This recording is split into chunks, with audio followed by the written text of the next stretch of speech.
Alright, so I got things even more pulled apart right now, so I just figured I'll take the chance to give you guys a little more detail on how everything is wired up. So let's take a look. As you can see, we've got the R3 here, and just try and get the lighting good for you guys.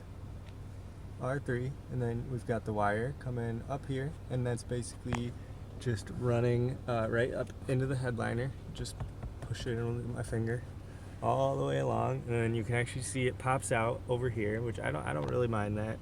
It's pretty subtle. And then I've got it running in back behind here. Just be aware this is the airbag, so if you're gonna put it there, do it at your own risk. I'm not an expert on how safe that is.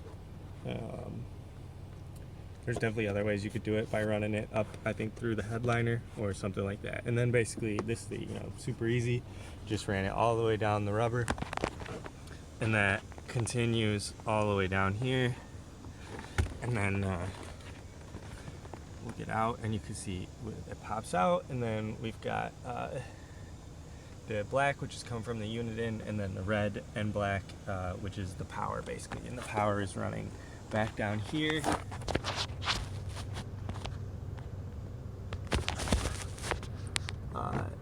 Yes. This fuse box here, and you can actually see the adapter is pretty much center screen right now.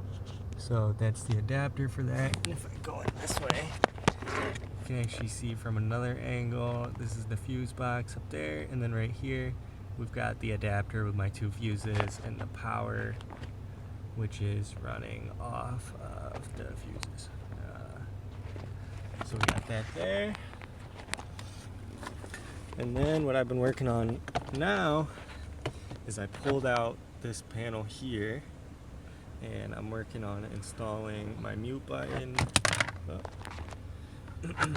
right in there, so you can see basically how I did it. If you are going to do it this way, one thing I will recommend is make sure that you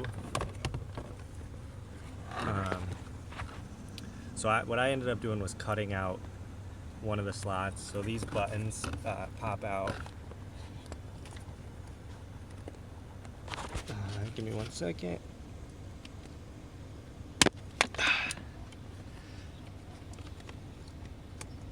So just to demonstrate what I just did, basically it's one of these buttons, and it clicks in pretty tight. You can use a screwdriver on the other side to push the clips right in there if you're worried about damaging these little dividers here. But so what I ended up doing is I just used a knife here. Could have used a Dremel, but this was fine, and I cut the center supports for right here, because this unit that it comes with is a little bit too wide. You can see it's a little jacked up. That's because I used my knife also to pry it open. I was thinking that there would be a way to run the lights and button into one of these little fake button covers. Like I was thinking, maybe if I dremeled some holes in the back and blah blah blah, but it would have required a bunch of soldering and stuff, because basically the buttons and the lights, should have figured, but basically they're mounted onto a pretty large motherboard. It's just as wide as this plastic housing, not as tall, but just as wide. So you really don't gain a lot of advantage by popping that open. But that's what I tried, so that explains the little bit of damage you can see on there, which doesn't bother me at all. So now what I'm thinking about doing next is basically taking one of these extra buttons that I have, and I'm just going to cut it down so that hopefully it'll still click between this divider and that edge of the little box here, and that'll fill in that gap basically. And just to demonstrate, like, these have a little arrow, so you know exactly, like, the arrow is going to be pointed down, and they're very easy to pop in and out. It just requires a little bit of force when you're doing it from behind, like I said, unless you want to try and use a screwdriver to get in there and push those little clips. That will make it a lot easier.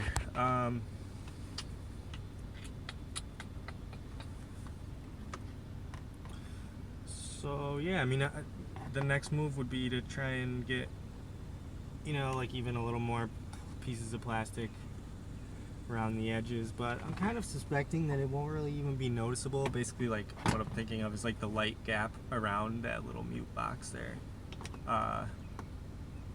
But I think once it's all put back into place, it's going to be so dark behind it that it's not going to stand out the way that it is right now. But yeah, so next move is basically just to measure that little gap there, and I'm going to cut this guy basically down the middle. So I'll check back once I get that done. Dun, dun, dun, dun, dun, dun, dun, dun, dun, dun. Boom. So it's pretty much installed. You can see I got everything covered. There's no wires visible, except for like a tiny bit right up here, but I don't really care about that. Yeah, all right. Yeah, so it's just right there. The wires are visible.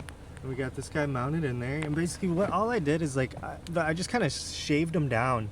Like, so like I said, I cut that middle post down, and it was a pretty good fit to start with. So if you're using a different product, you might not get as lucky, but I was able to basically just file it down. Like if you have a Dremel or even just a hand file, like just go slow, do a little bit at a time, and then try fitting it in, because like I was able to basically, like you could see it wiggles a little, but I'm applying a good bit of force with my thumb. Like it's not going to come out accidentally. You know, it would have to be intentional in some way. And then yeah, I mean, you just kind of want to make sure that it's pushed as far left as it can go. And boom, yeah, I mean, it's in there. So now my next step is basically, I've got 2 of these plastic fillers, which are basically popped in all of them. And all I'm going to do is basically cut this guy in half down the middle, and then fit him. I'll probably use the same technique of just kind of cutting it in half and then chipping away at it little bit by little bit until it fits in there really snug, and I think it'll fill the gap really well. And I might end up throwing a little bit of super glue around the outsides of this thing, and then you know, popping it out and gluing the connect, you know, where it meets, and then sticking it back in. But other than that, we're pretty close to being done here. You know, it's another 20 minutes of work or something like that, but I think it looks freaking sweet, man. I've got it like poking out a little more than it needs to right now, but that's just so that I can work on it easier. Once it's in there, it should be pretty flush, and I think it's gonna look pretty cool. So good luck if you're trying to do this yourself. It's not too bad. Hopefully this video is helpful and gives you some guidelines, at least for where everything is. Like I said, you're not really getting to see me do it, but hopefully at least you can understand all the steps in the process and get the rest with trial and error. All right, so the moment of truth. Everything's installed. There she is. I think it's a pretty nice look. It is just slightly crooked, but I was having trouble because this piece is wedged in such a way that it's holding it, and that just kind of pushed it at a very slight angle.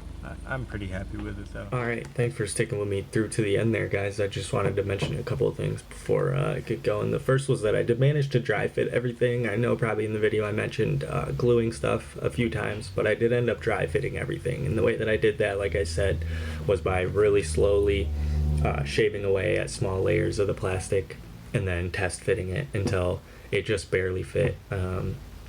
And actually sort of had to be stretched into the spot, and that allowed it to be pretty snug right off the bat, just with the top and bottom sort of pinching down on it. From there, when I added that second piece of plastic on the right side, it basically wedged it even more snugly, so it's really, really well in there. You would have to hit it very hard from the front in order to pop it through, or if you wanted to pull it out, you would really need needle nose pliers, or to remove the panel entirely and get at it from behind to start unclipping stuff. So I didn't have to use any glue for that, which I was really happy about. It might be quicker and sort of easier to just use some glue and not worry about shaving down those layers of plastic, but it worked out well for me, so it's definitely possible, at least with that particular unit. It's going to vary depending on the size of whatever you're trying to install. Another thing I wanted to mention super quickly is that I'm not positive, I mentioned it I think earlier as well, I'm not positive that the way I ran the wire over by the A-pillar was safe. I did see someone mention in the video that they don't like to put it where I did, basically under that rubber strip by the door in cars that have an airbag in the A-pillar, which my car does. And that was actually the reason I didn't pull the A-pillar off completely, was because as soon as I started messing with it, I could see that the airbag was connected to the A-pillar in some ways, and I just didn't want to pull that all apart, as I don't know a lot about it. So it seems like there's probably better ways to run that wire over there. The good thing about doing this yourself and the way that I did it is everything's highly adjustable. Nothing's permanently installed anywhere. Loose wires and stuff like that are gathered with either zip ties or tape, so it's really easy to adjust and change things if you need to. But I did want to mention that I don't know how safe it is running that wire along the A-pillar, or what the safest way is to do that. So that's something I might look more into in the future, but I wanted to add that as a disclaimer so people don't copy me directly and then blame me if something goes wrong with that, God forbid. I also wanted to mention, if you guys have any questions or anything like that, please let me know. I think that this would hopefully be helpful for any type of electrical installation, especially if you want to add to those factory buttons on the left side of the wheel there.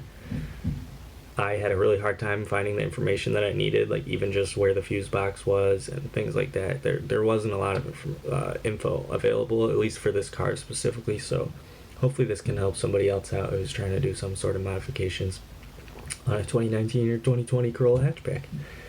And if it does and you do something like this, please post some pictures in the comments or let me know how it went. I'd be really interested to hear if you all have success with it as well. And if you enjoyed the video or found it helpful, please remember to like and subscribe. I'm going to be doing more projects on the Corolla. Got big plans for it. So yeah, it'd be great to have you guys follow along. And if you're from the channel before, there's a good chance I'll be doing some more video game videos as well at some point. But for now, I'm just working a lot and having fun playing around with the car, so I haven't been gaming as much as I normally do. But thanks for sticking with me. Hope to see you guys in the next video.